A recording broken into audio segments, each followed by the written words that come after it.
For a diverse lot, that's true.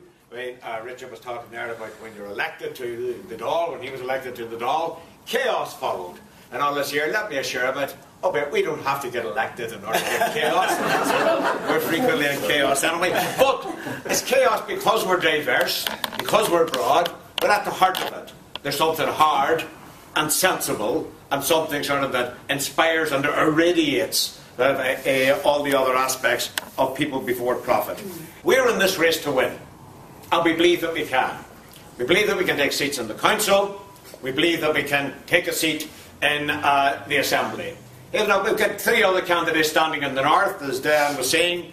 Brian Falloon, a former drummer with stiff little fingers. That's not terribly relevant, except that they did write Alternative Ulster, which is very relevant sort of a tune at the moment. And to say Jerry Carroll in West Belfast, who's one of the leaders of the FEE, the Free Education for Everyone, and indeed he's awaiting trial for his role in the last student demonstration in Belfast. And Harry Hutchinson in Mid-Ulster. Is Harry here? He's not. No, but he's represented as Unearth or here. Michael's one of the long-time socialists who's kept the flame alive in Mid-Ulster for many, many years. So we're hopeful that somewhere, as this, and we believe that we can take a seat. We believe that we can take a seat in the Assembly on the programme that People Before Profit is putting together. It will have implications not only for the constituency where we might win, sort of in Foyle, for example, it will have implications all across the north. Because we know we're running sort of against tradition, or against two traditions in the north. And the conventional wisdom about our politics in the north is that they're simply constructed around the idea of communal identity. That's the way they've always been, and that's the way they're always going to be, and that it's futile to try to change that or to challenge that in elections. But we don't believe that it's futile at all. You know, but what we do see is that for many years, when left-wing candidates entered the fray, they didn't do it with any perspective of actually winning. They did it in order to show the flag, in order to keep hope alive, or whatever the phrase would be. And we want to break with that. We want to break with that. That's not a bad thing to have done. Not a bad, it's not ignoble to have done that. But the time has come, we believe, to say sort of that old tradition of accepting defeat for the left-wing candidates before we even begin the election, that we have to break with that. We have to get serious. And one of the reasons we have to get serious is that the situation for ordinary people, Catholic and Protestant, has never been worse in terms of the perspectives for the future. Now that doesn't mean things are going to get worse than they ever were. It does mean that for the first time in many generations, that when you look around you, young people today and children today cannot expect to have a better life than their parents had. They can't even expect to have as good a life as their parents have. And that's not rhetoric, that's just a fact if you look around you. One of the things the agreement was supposed to do, and the establishment of Stormont and the Assembly was supposed to do, was in broad terms to create a better life for everyone in Northern Ireland. And that was said over and over again. There will be a peace dividend. If violence goes away, we'll be able to build a vibrant economy which is going to serve the needs of all the people. That's one of the reasons it was so popular, of course, and that will be the context in which peace will be underpinned and sustained. That simply hasn't happened. People are more anxious now, more uncertain about the future than they were 4 years ago when the last Assembly was elected, and certainly than they were at the time of the great euphoria which surrounded the passing of the agreement back in 1998. And one of our functions in all this is to give people hope. We're going into this sort of not just slagging off the establishment, we'll do a lot of that, sort of pointing out what they have done wrong, but actually to come sort of with positive ideas about what can make the situation better. And to say to people, there is an alternative. It is not true sort of that the money just isn't there and therefore there must be cuts. We hear that, as Richard said, all the time in the South. Terribly sorry, we hate to do this, hurts us more than it hurts you, they lie, you know, sort of, but there you are, look at the figures, I mean, sort of the money just isn't there. So, you know, you'll have to, you know, continue to go to school in a tin hut. And there are tin huts in the South, you know. There are tin huts sort of masquerading as schools. Nothing we can do about that, you know, because the money isn't there. The money is there. The money's there. The problem is it's in the wrong hands.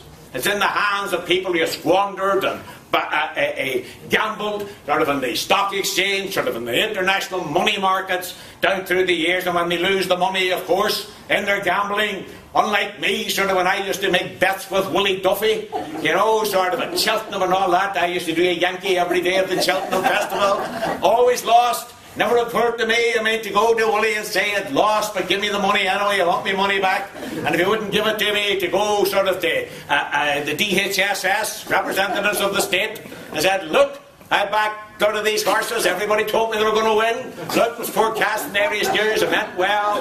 Horse finish last, I want me money back. Go on, take it out of the taxpayer, sort of, and give me my money back. I couldn't do that.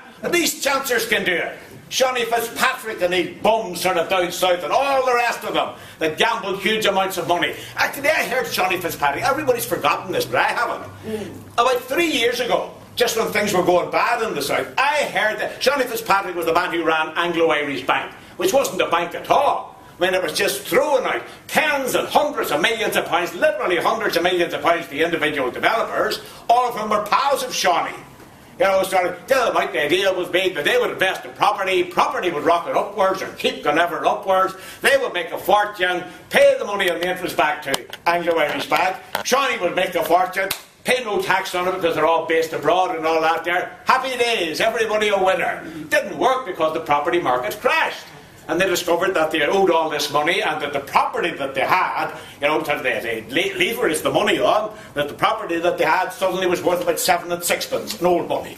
You know, sort of where they paid millions for it. They lost the bet. Now, I actually heard Shawnee Fitzpatrick, it's absolutely true, on the radio at the time of the 2008 budget, or just before it, and they asked Shawnee, you're a businessman, you understand these things, what should the Minister for Finance do?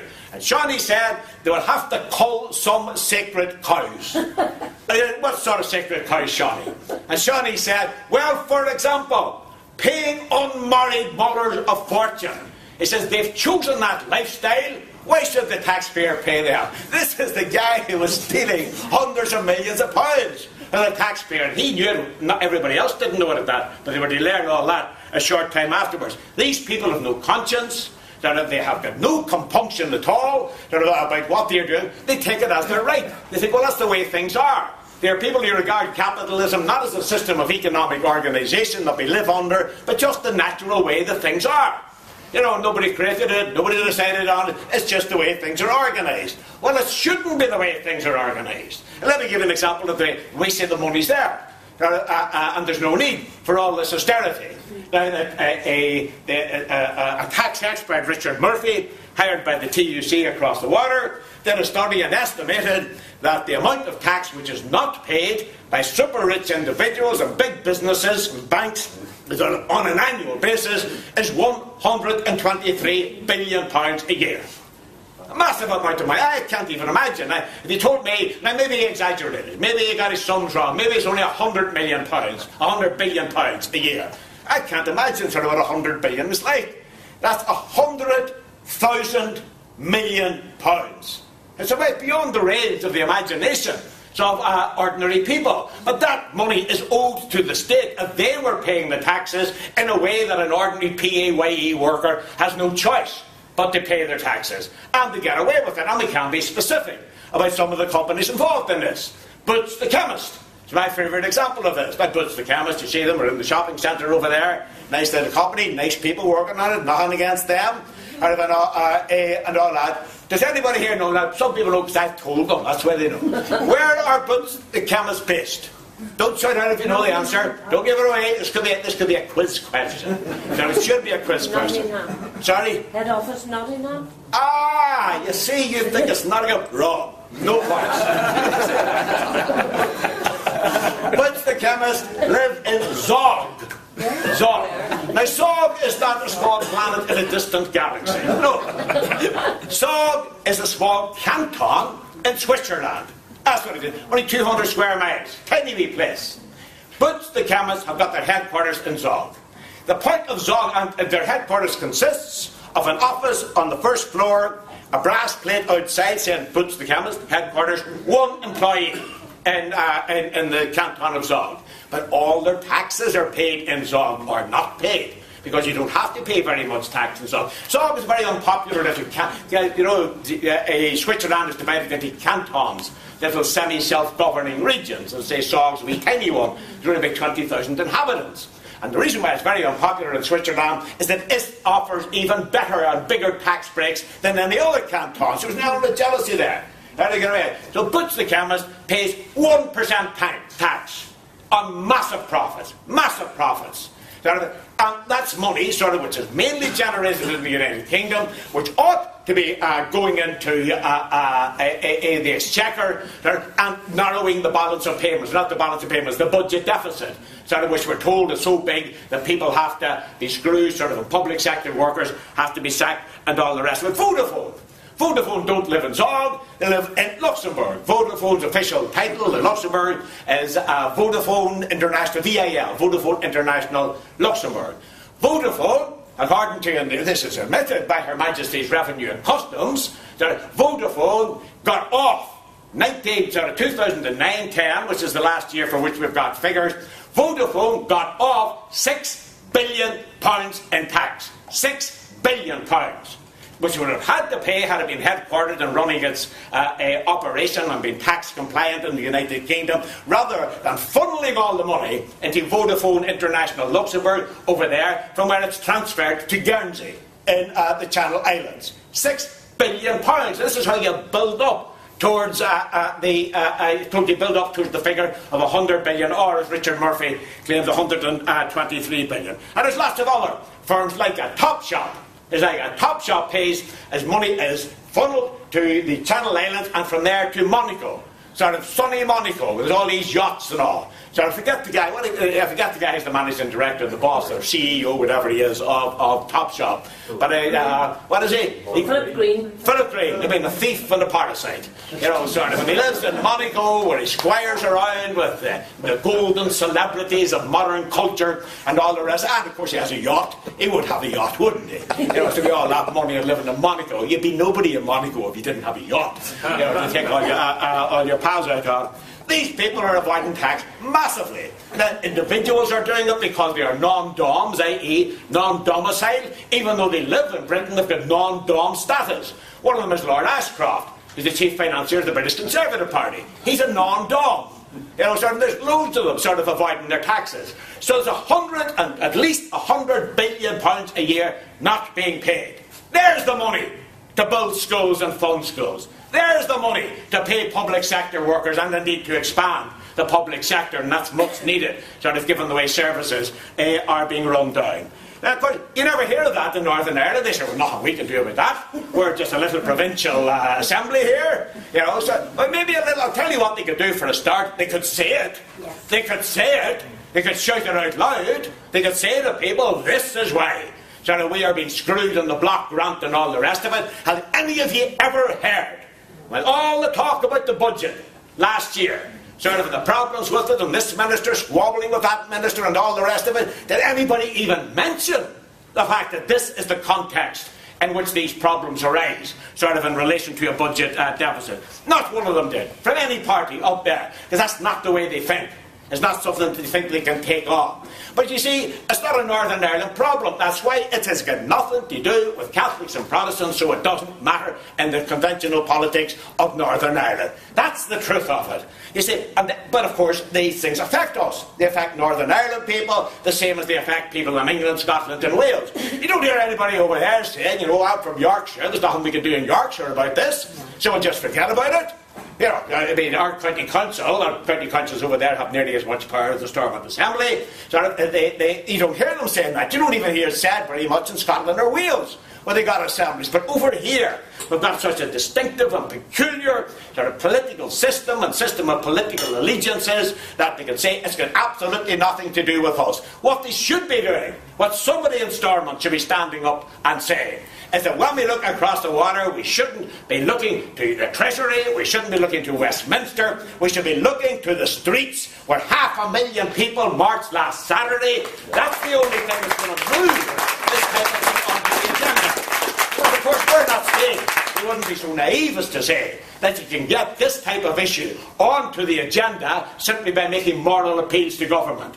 The only thing that they listen to in this context is the sound of marching feet.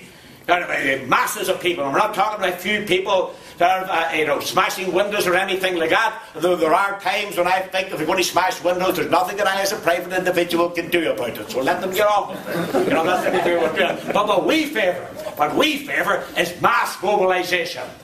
Hundreds of thousands of people, we've already seen that. There are already millions of people. That's what the Stormont Executive and people in it and in the Assembly should be talking about, and encouraging people here to get mobilised in the same way. There are 7,000 people, according to the police, out in Belfast last Saturday. Was it the Saturday before last? Was it sort of on March the 26th? Well, whenever that was. Should have been 70,000. And it could have been 70,000. Look how the parties in the north can mobilise people when they want to. Look how they can turn out whole communities when they want to, usually on narrow issues to do with the relationship between two communities. Think what would happen if all that effort and organisational ability went into mobilising people about their own interests and the interests of working class people on this society. It doesn't happen. That has to change. People before profit in the Assembly will be the catalyst which can change that. Now, there's one thing you can say about us. One thing you can say about Stormont too, there's nothing that Stormont needs more than a good, vigorous opposition which is going to stir it up. Nobody is better placed to do that than people before profit. If we get in there, we'll do it. And as Richard said, the idea is not simply to get into Stormont and to join in manoeuvres or to make better arguments and be a better debater than other people in there. That might be grand to do. It'll enlighten people maybe and so forth, but that's not what will change things. We will use the clout and credibility that membership of the Assembly gives you to work at grassroots level. They put that credibility at the service of people in working class communities who are fighting to defend services, rank and file workers who are fighting to defend their jobs, are fighting against wage freezes and all the rest of it. So that is the job that we can do. And it's a job which is as much outside the Assembly as it is inside. I would envisage that any of our MLAs would spend at least as much of their political activity out on the streets in places like Gallia and Cregan and Irish Street and Nelson Drive and Carnhill and the Brandywell. That's where they would be at least as much as they were in Stormont, because that's where work has to be done and that's where a real difference can be made. So that really is the heart of our case for asking people to vote for us. And it doesn't mean it's not just some big broad things like the budget deficit and the tax which is not being paid and all the rest of it.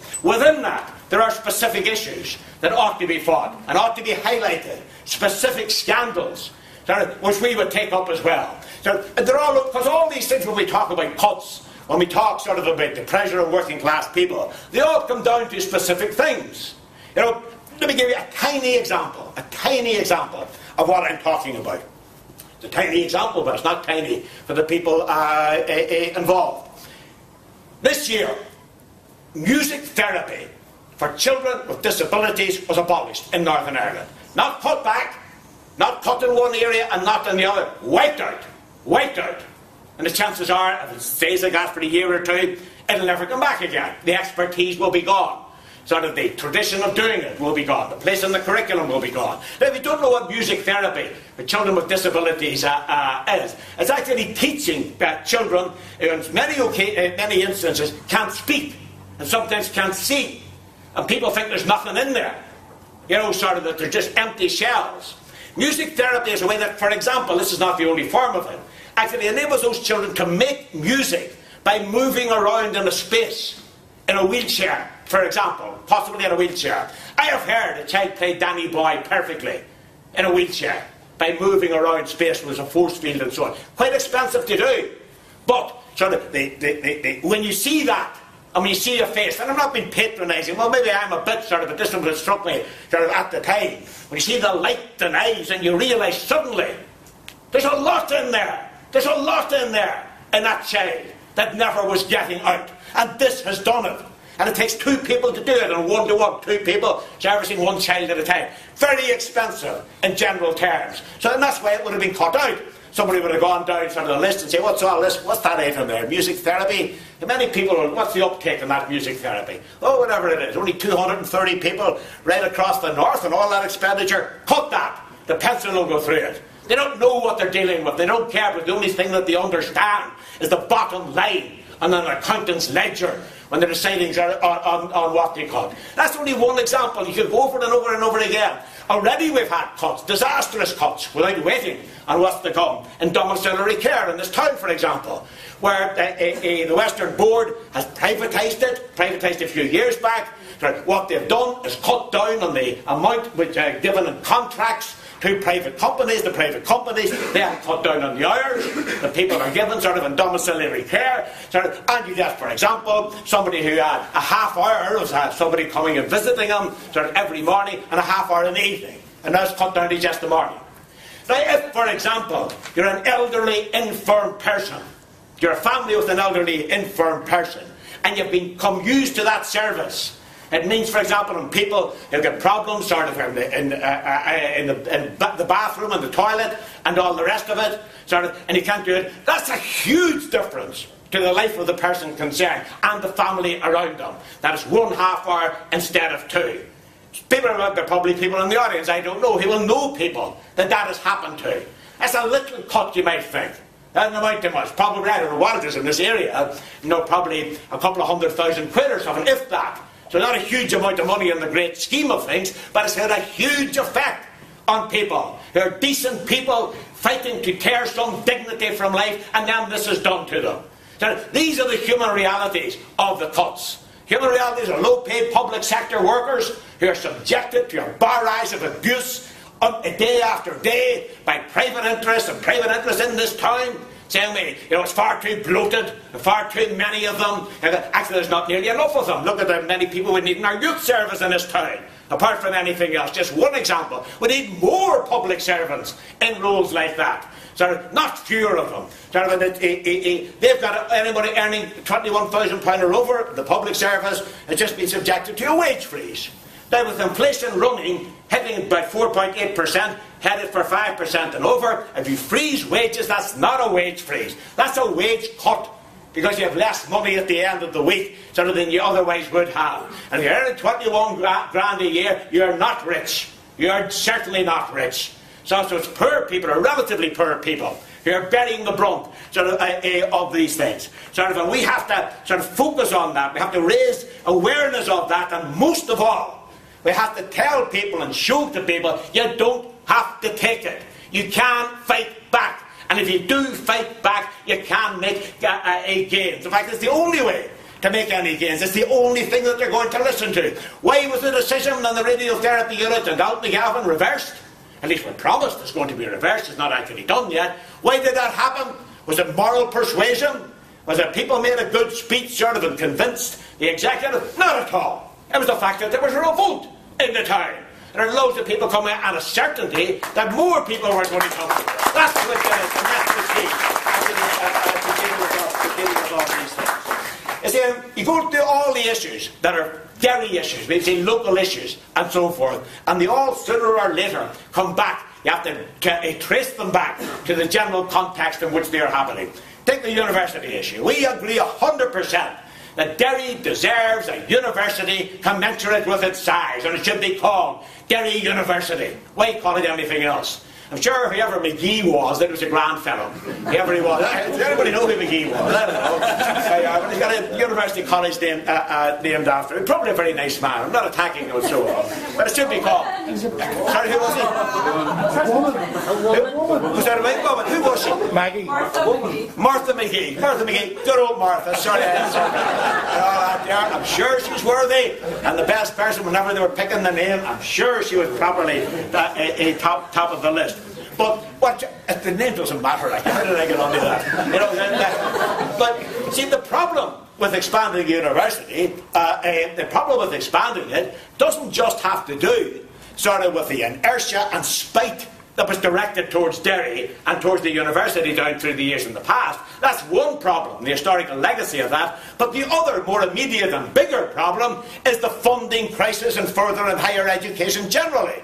where it's been cut back and cut back and cut back across the water, sort of, and many of the institutions and so on, of course, are all UK sort of institutions, and many of the decisions affect us in the same way as they affect people across the water. That's the context in which this is happening, and the conclusion we draw from that is that it makes no sense to fight for the expansion of the university in Derry without also fighting, generally speaking, against the cuts which make it impossible to expand the university in Derry. So all these things come together, and it could go on and on about the different aspects of cuts and economic austerity. It's all the same struggle. All the same struggle. Let me just say this to finish. We believe that the time has never been more right sort of to make the intervention that we are making. 30, 40 years ago, if you looked at what was happening sort of in Derry and so on, it makes sense. I come from Rossville Street, about 10 Rossville Street, directly opposite where the Pilots Row Centre is now. Sort of little terrace house. That's where I come from, where I was brought up. When I was a kid, it made sense to say that one of the reasons we had to live there in very poor circumstance is that we were Catholics, and therefore we couldn't get a house, and if my father could get a job, it was a lowly job. So to rebalance our society and our city between Catholics and Protestants, to make it more equal, made sense. It made sense, sort of, and that's what the Civil Rights Movement was about. But it wasn't the only sense. It wasn't the whole of the sense. And nowadays, it makes no sense at all. Nowadays you can't talk about solving the economic problems of any section of our society by changing the balance between the two communities, as we call it. There is no solution to problems arising from poverty and oppression in the Catholic community, which would not also be a solution to problems arising from poverty and oppression in the Protestant community. Now, in this century, we'll all rise up together, or we won't rise up at all. And that's the way we define ourselves and would register at Stormont, not as unionists or as nationalists, but as other. We'll stay outside that, and we believe that has an appeal to a very wide range of people who don't just want to get over the fighting and the sectarianism and all that. They want to get over the whole thing. They want to get over the whole Catholic and Protestant thing. That doesn't mean that anybody gives up their identity, if you have some grey political and ideological personality and so on. But the place that you come from, the community that you come from, people won't forget that for generations, if ever. You'll know where you came from and so forth, but it doesn't have to be the sole or the main basis of political allegiance. It doesn't have to dictate everything about you in society. We'll proclaim that, we'll argue for it, and we'll argue for policies which make that real. Working class policies which transcend the sectarian divide. And if we can be elected in Derry or Mid-Ulster or West Belfast, just one of us, to do that, and I believe it'll have a major seismic effect on politics in the north, because people everywhere will look at it and say, fuck me, that can be done. It can work. It can do it. And people who think it's futile, and it's always going to be futile, will suddenly realise, no, it's not futile at all. It is a necessity of the moment, and they'll go for it too. The stakes are that high. We need a lot of help to do this. We need a lot of help to do it. We need to have at least a 50%, which is a massive thing to do, raise in the first preference votes compared to what we got the other time. We think it's just about doable. It's just about doable if everybody, even half, agrees with us, will weigh in over the next 4 weeks and try to get the vote out, try to convince their neighbours and to get their neighbours to convince their neighbours and to go and do a bit of work for this campaign. We can do it, and we can make a real difference. Thank you. These voracious politicians, all they should run for is their lives. But it's not too late to make a difference. You can elect, you can decide to put the people before the profit, to put the need before the greed, to find a new direction beyond the orange and the green. You put the people